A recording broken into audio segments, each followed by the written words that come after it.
Bienvenidos sean al curso de análisis de circuitos en corriente alterna del Instituto Tecnológico de La Paz. Mi nombre es Daniel Irales Valles y les estaré dando el apoyo para este curso a través de esta plataforma.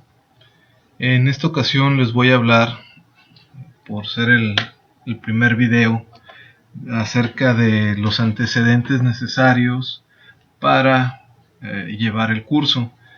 Es decir, conocer cuáles son los temas, bibliografía, software y qué herramientas virtuales vamos a estar manejando para estar en comunicación. Muy bien, en cuanto al temario, aquí tengo las hojas más importantes para los fines que se requieren en este momento. Tenemos aquí los datos de la asignatura, es análisis de circuitos en corriente alterna, y de ahí me voy a el punto 6, donde está el temario. Aquí está. En la primera unidad vamos a ver lo que son elementos de corriente alterna, lo que implica ver las características de la onda senoidal, la determinación de valores RMS, tanto de voltaje como de corriente, el concepto de fasor, que es un concepto muy importante para los requerimientos de este curso, la respuesta en estado estacionario de elementos resistivos, inductivos y capacitivos, el término de impedancia, la solución de circuitos RLC, ya sea en serie o paralelos, en estado estacionario, y diagramas fasoriales y de impedancia.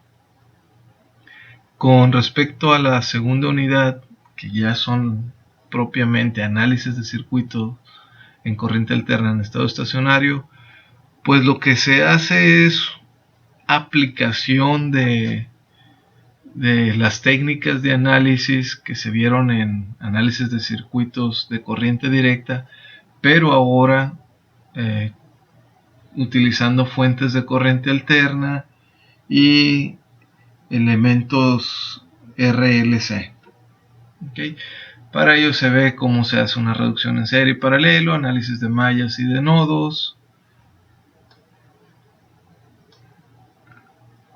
se aplica el teorema de superposición, teorema de Thevenin y Norton, aquí se repite superposición, teorema de máxima transferencia de potencia y aplicación de software para análisis y solución de circuitos. Con respecto a la tercera unidad, potencia eléctrica, que es donde ya se ve lo que ustedes me imagino que se han enterado, ¿no? O han estado estudiando lo que es el triángulo de potencias, donde vemos la potencia promedio en estado estacionario de un circuito RLC, potencia monofásica compleja, activa y reactiva, que es lo que les decía, el triángulo de potencias. Triángulo de potencias, definición del factor de potencia y la corrección de ese factor de potencia, y la introducción a los armónicos y sus efectos. En la cuarta unidad vamos a ver análisis de circuitos polifásicos, en donde se analizan las conexiones delta-estrella, las transformaciones entre estos tipos de conexiones, cargas trifásicas balanceadas, análisis por fases de circuitos trifásicos, la potencia trifásica compleja, aparente, real y reactiva, circuitos trifásicos desbalanceados, métodos para la medición de potencia trifásica y aplicación de software.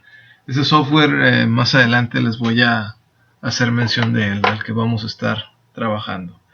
En la quinta unidad, el análisis de circuitos magnéticamente acoplados, vamos a ver lo que es la autoinducción, inducción mutua, el coeficiente de acoplamiento magnético, la regla de los puntos y el transformador ideal. Por último, en la sexta unidad, análisis de circuitos en el dominio de Laplace o frecuencia, vamos a ver la respuesta natural, respuesta forzada, respuesta compleja e identificación de circuitos. En esta unidad es importante que ustedes la tomen y la estudien a conciencia, ya que más adelante en cursos de control van a estar viendo estos términos, sobre todo Laplace y los tipos de respuesta antes mencionados. Y de ahí quisiera retomar, bueno, no retomar porque no lo he mencionado, pero sí mencionar lo que son la bibliografía o las fuentes de información. Aquí se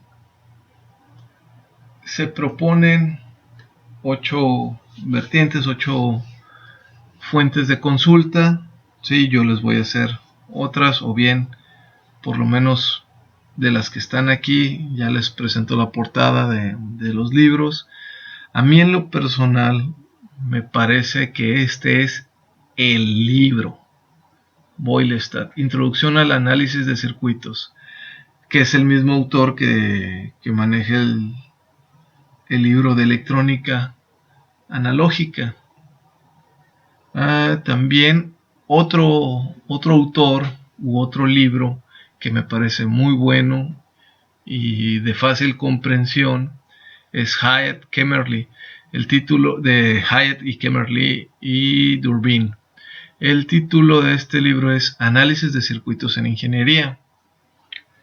A título personal puedo decir que cuando yo era estudiante ese es el libro que utilizábamos o que utilicé y realmente me ayudó bastante. Hoy en día ya en un plan distinto del otro lado como docente, pues me gusta mucho más Boylestad por la forma en la que explica las cosas, sobre todo las nuevas ediciones. Bien, dicho lo anterior, entonces me paso a lo que les comentaba, las bibliografías. Este es el libro de Introducción al Análisis de Circuitos de Boylestad. Para mí es un gran libro. La manera en la que explica y define las cosas lo hace muy claro. Y no por ello estoy diciendo o me atrevo a decir que el libro de William Hyatt, Análisis de Circuitos en Ingeniería, sea un libro secundario, ¿no? También puede ser un gran libro de cabecera en cuanto a circuitos se refiere. Sin embargo, a mí me gusta más Introducción al Análisis de Circuitos.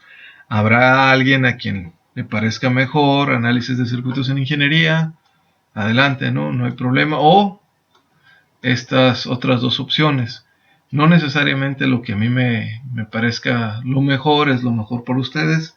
Por lo tanto, yo los invito a que consulten estas bibliografías sugeridas y evalúen la comprensión que ustedes adquieren de estos autores, y la que mejor les ofrezca esa comprensión, esa enseñanza, pues adopten ese libro, ¿no? Otro de estas bibliografías es Análisis Básico de Circuitos Eléctricos y Electrónicos. Es muy similar al título propuesto de David Johnson y John Hilborn. Bueno, ya no menciono los otros autores, me voy con estos los principales, pero son libros distintos. Este es de Chelo Ruiz Vázquez, Olatz Arbelatz Gallego. Bueno, desconozco de dónde vengan los nombres estos. Y bueno, pues no se diga más. Estas son las bibliografías que yo sugiero, y si bien es cierto, les dejo abierto el libro que ustedes elijan. Para el curso voy a estar utilizando este libro. Yo no soy muy fanático de ser un maestro que traiga libros bajo el brazo. Sin embargo, dadas la situación y las circunstancias en las cuales pues ahora hay que estar a distancia, pues sí me gustaría hacer uso de un libro para tener la información uniformada y dejar los ejercicios y que todo el mundo sepa sobre qué consultar o sobre dónde están los trabajos y tareas que se dejen, ¿no? Así como las prácticas que se vayan a estar manejando en los simuladores. Bien, ese simulador que vamos a estar manejando es el ORCAD. ORCAD ofrece una, una opción gratuita para estudiantes, donde ustedes tienen que escanear su credencial de estudiante, enviarla a la hora de que se registran, dar su nombre, etcétera, etcétera. Sugiero que utilicen el correo electrónico que la institución les brinda para que haya información más fidedigna y sea más fácil evaluar y verificar por parte de ORCAD que ustedes requieren este software. Otra cuestión interesante es que hay una interconexión por ahí con MATLAB y las pueden utilizar para hacer simulaciones, ¿no? Y MATLAB y Simulink. Bien, en cuanto a la manera en la que vamos a estar llevando el curso, pues bueno, va a ser de manera a distancia, con sana distancia, y vamos a estar manejando Microsoft Teams. Y lo que me gusta de esto, aparte de que vamos a estar en constante atención a los alumnos y de manera pues directa dentro del concepto de indirecto, es que vamos a tener acceso a Whiteboard, que es donde estoy realizando esta presentación. El día de mañana, si ustedes tienen alguna duda, pues ya podemos hacer uso de esta otra plataforma y estar redactando la clase a puño y letra para que no perdamos esa sensación orgánica de estar trabajando. Y la forma en la que vamos a estar comunicándonos también es vía Telegram. Ya lo hemos hecho en ocasiones anteriores, no va a ser la excepción. Si alguien tiene alguna necesidad de comunicación inmediata, pues lo vamos a hacer a través de esta gran plataforma de mensajería. Y sin sonar comercial, pero considero que mucho mejor que WhatsApp. Muy bien, esta nota por aquí que yo mismo dejé. Para no hacerlo por medio de este video, ya cuando tengamos la presentación formal vía Microsoft Teams, les haré llegar mi usuario para poder estar en contacto vía Telegram y estar atentos a lo que ahí se maneje, ¿no? Muy bien, pues estas son las formas. Vamos a estar manejando evaluaciones. Por ahí ya está la instrumentación didáctica capturada, la pueden observar. Si surgen preguntas, pues lo podemos atender vía Teams en la presentación. Pero vamos a ver prácticas, van a ser virtuales. Por ahí hay una plataforma también que se está analizando su uso para que ustedes puedan obtener o tener otras herramientas de aprendizaje. Y como les mencioné, las prácticas van a ser unas que están sugeridas aquí en este libro de Boylestad. También los ejercicios de ahí los vamos a tomar. Pues nada, sin más por el momento, considero que es todo. La forma en la que voy a calificar, pues como les digo, ya está en la instrumentación didáctica, los porcentajes, tareas, reportes. Los reportes, por favor, van a ser en LaTeX. Bueno, entonces este sería el editor de textos que vamos a estar manejando para los reportes LaTeX. Pues sin mayor preámbulo me gustaría comenzar con una introducción en la cual veamos un repaso sobre algunos detalles o aspectos de circuitos, en este caso pues conceptos de los que se vieron en el curso de análisis de circuitos de corriente directa. Carga. La podemos definir como un cuerpo con electricidad.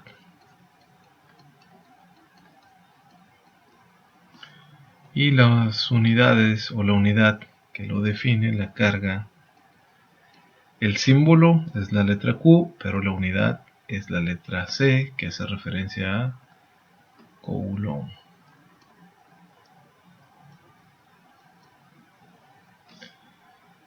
Otro concepto es el de corriente y la definimos como carga en desplazamiento, es decir, el movimiento de una carga, obviamente en un tiempo determinado. Todo movimiento implica un tiempo o desplazamiento. Entonces,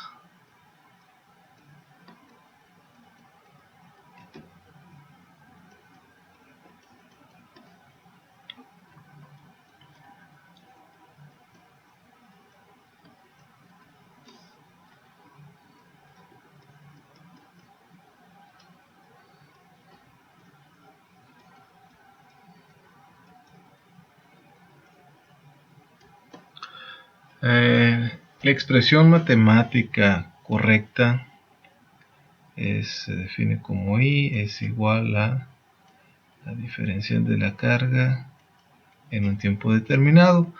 Esto pudiéramos considerarlo una equivalencia entre unidades de los símbolos, en este caso, o de los conceptos carga y tiempo. La corriente, entonces, dentro de lo que se conoce en el sistema internacional, es corriente Coulomb sobre segundo, y esto nos da amperes. Muy bien. Y voltaje.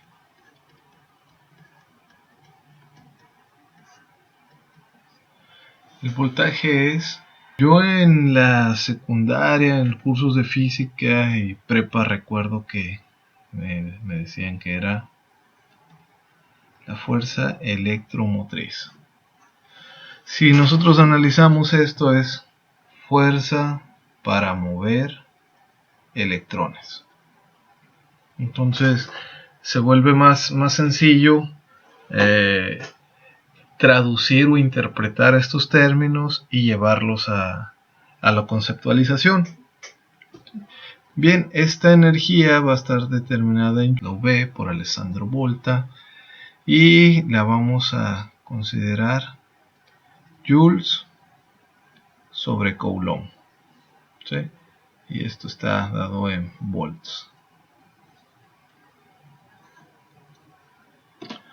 Muy bien, ahora otro concepto es el de... La resistencia no es la oposición al flujo de corriente, ¿sí? O al flujo de electrones. ¿Por qué hago hincapié en estos términos?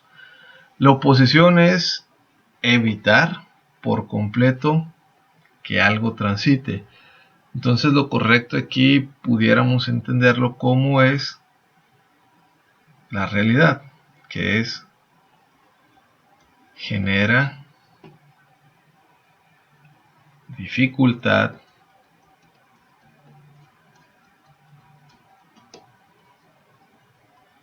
para el desplazamiento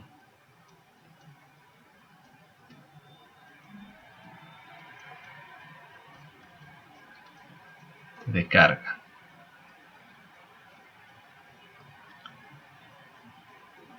para que el desplazamiento exista necesito una fuerza, y si el desplazamiento se presenta es porque hay una corriente. Muy bien, esto que se conoce como R, y yo lo planteo así, hay una relación directa entre el voltaje y la carga, es decir, ahí se genera una linealidad.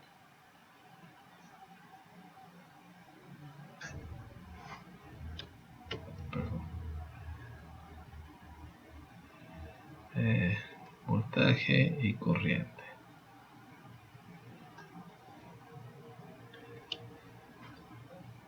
De manera muy escueta, lo que nos dice esto es que la relación entre el voltaje y la corriente me va a determinar qué tan dúctil es el elemento resistivo para poder tener un desplazamiento de cargas o de electrones.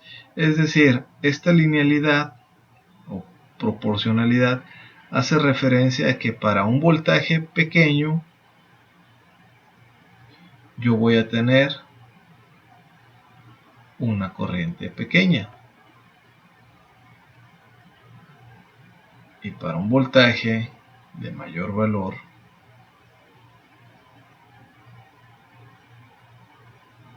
yo voy a tener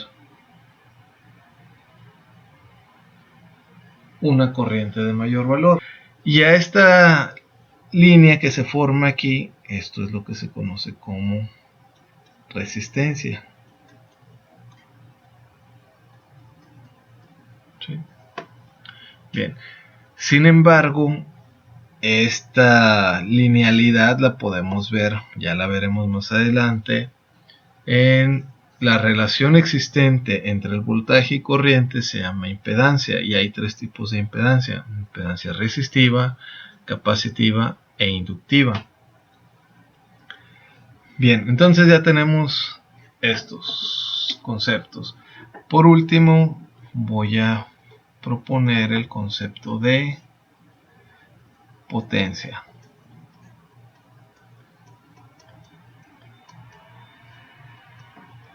La potencia no es otra cosa, o la defino como,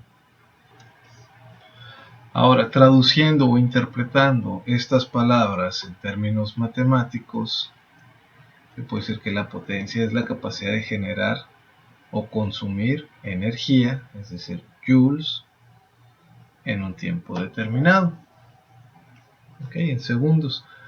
Ahora bien, si observo, yo tomo lo que es voltaje.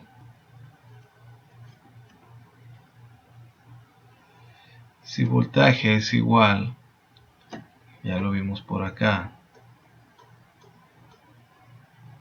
a Joule sobre Coulomb, es decir, es la energía necesaria para generar un desplazamiento,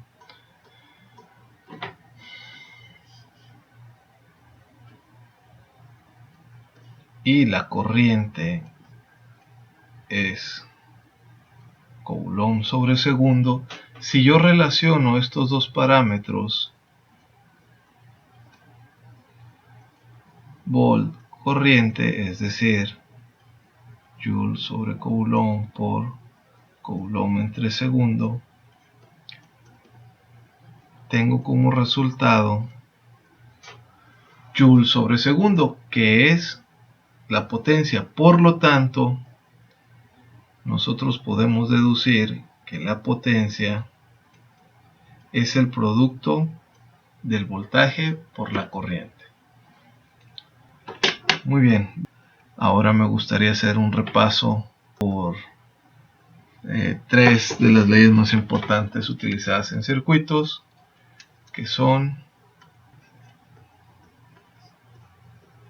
ley de Ohm, que por ahí ya lo expliqué con la gráfica, que la ley de Ohm no es otra cosa que la relación existente entre el voltaje y la corriente, y de aquí se derivan el resto de los parámetros. Para encontrar el voltaje tengo que es I por R, y para encontrar la corriente Entonces se sube entre R. Muy bien. Y lo que me dice es, me habla acerca de la linealidad de un circuito. Y aquí proponemos otras dos leyes. Las leyes de Kirchhoff. La ley de voltaje de Kirchhoff, que lo único que nos dice es que la suma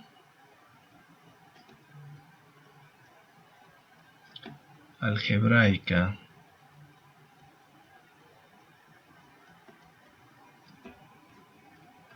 de voltajes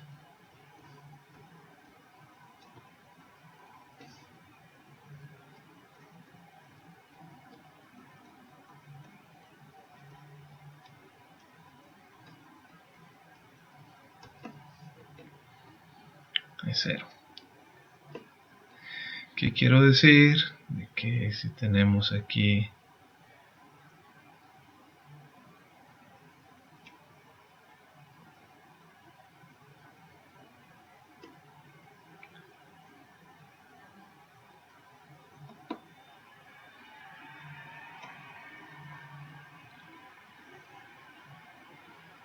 circuito sencillo,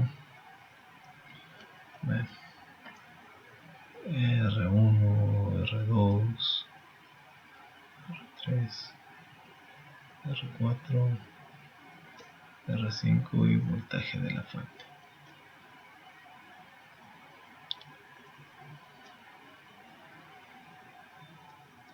Y 2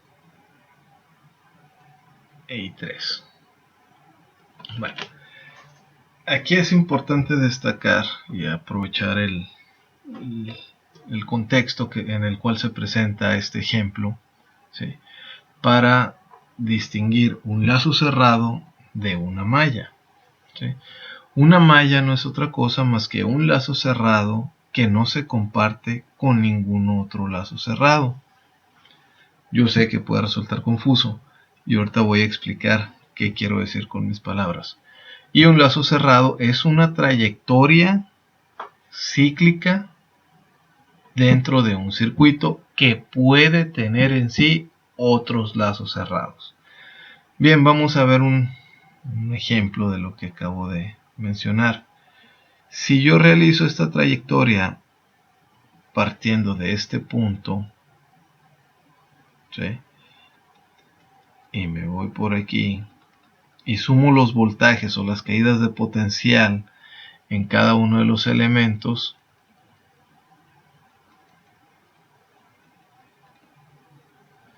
la suma debe de ser la suma algebraica, es decir, aquí va a haber una subida de potencial y aquí va a haber una caída de potencial, y por lo tanto la diferencia entre estos dos potenciales debe ser cero. Bien, eso sería la teoría, ¿no?, que nos plantea Kirchhoff. Pero yendo un poco más allá y queriendo distinguir entre un lazo cerrado y una malla, esto es un lazo cerrado, es una trayectoria cíclica, ¿sí?, en el circuito que puede comprender otros lazos cerrados. ¿Dónde hay otros lazos cerrados? Bueno, este que está aquí en magenta es uno. Aquí yo voy a proponer otro lazo cerrado en verde. Todo esto,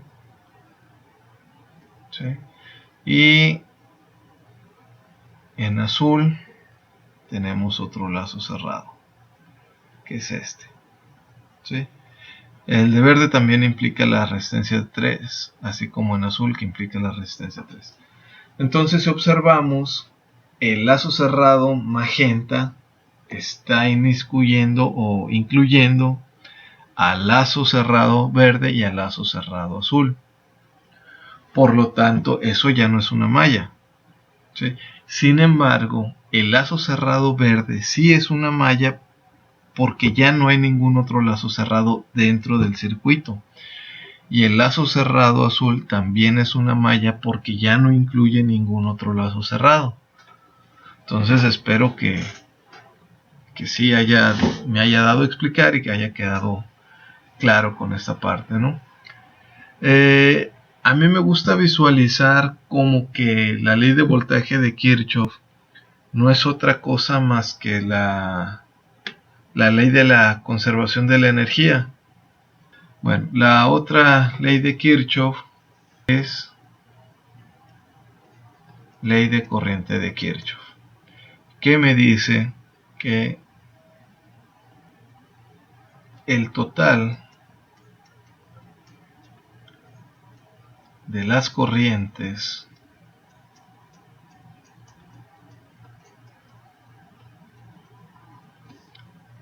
que entren a un nodo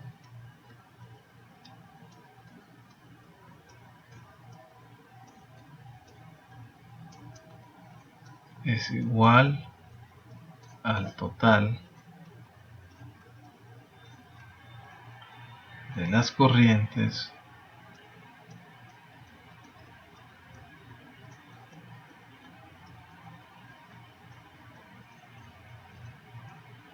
que salgan de él. ¿De quién? Del nodo. Bueno, ahora bien, proponiendo un ejemplo o una explicación de lo que se dice aquí, suponiendo que se tiene un circuito en este nodo, este circuito cuenta con 1, 2, 3 y 4 nodos. Entendamos como un nodo como un punto de unión de dos o más elementos. Entonces en este nodo, que yo lo voy a llamar nodo 1, tengo mi corriente total, tengo una corriente que va para acá y 1 por acá y 2 y por acá y 3. Bien, esto lo voy a llamar 5 por citarle un número, pero en el nodo 1 nosotros tenemos esto aquí, es decir, por aquí vienen 5 amperes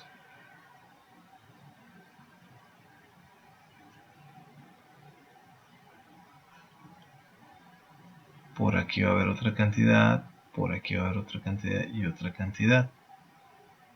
Entonces esto que viene por aquí se distribuye en 3 caminos.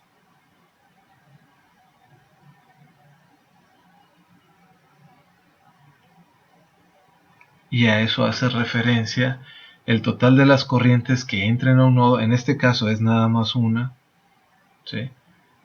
Entonces I1 o IT es igual a las corrientes que salen, I1 más I2 más I3. En términos similares a la ley de voltaje de Kirchhoff, la ley de corriente de Kirchhoff emularía o se pudiera entender como la ley de la conservación de la materia. Bien, por mi parte eso sería todo en esta ocasión. Espero haya sido útil este pequeño repaso. En el siguiente video ya estaremos entrando en términos o en cuestiones ya propias del curso de circuitos de corriente alterna. Gracias por la atención prestada. Nos vemos en la próxima entrega.